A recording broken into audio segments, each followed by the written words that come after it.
What are boundaries anyway? Well, quite frankly, they are simply rules that we follow to interact with other people. Everyone has boundaries, and most of the time, the boundaries are unspoken.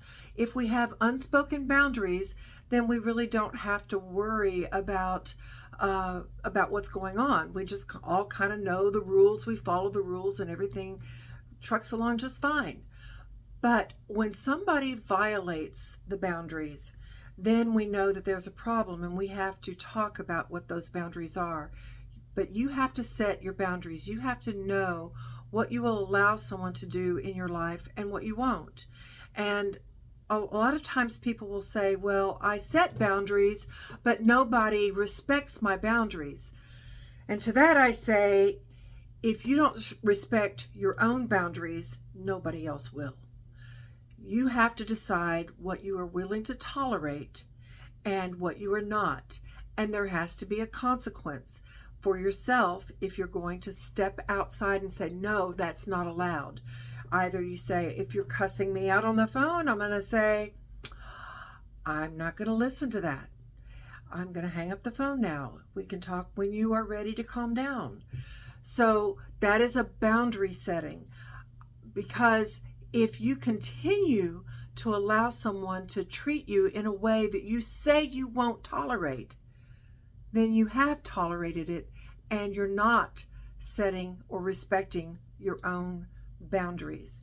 So think about boundaries as something like good fences make good neighbors. Good boundaries make good relationships. A lot of times people say that in a family you don't need boundaries, but in close relationships you need boundaries even more. I mean, the boundary that we have with the checker at the grocery store, or the boundary that we have with people that we see in public. Those boundaries are pretty much set by social standards, and we don't really have to think about them very much. And we can walk away from those people very easily. But you can't do that with your family. When you are living in close quarters with people, boundaries are even more important.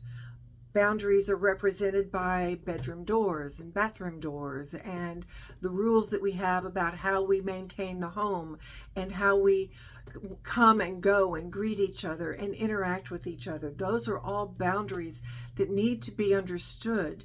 And we learn those in our families, but a lot of times families don't have good boundaries and they step all over those boundaries. People who are very rigid in their thinking and say everyone must think the way I think, that is a very important boundary violation. That is, and we can talk later about chronic anxiety in families where there is so much fusion that people aren't able to differentiate themselves. Those are some serious boundary violations. But just know right now that boundaries are important. You need to have them and you can set them, but you must be willing to enforce them. All right. For more great content like this, just like and subscribe, and let me know in the comments down below any topics that you may want me to cover or any questions that you may have. You can always reach out to me and I'll be there.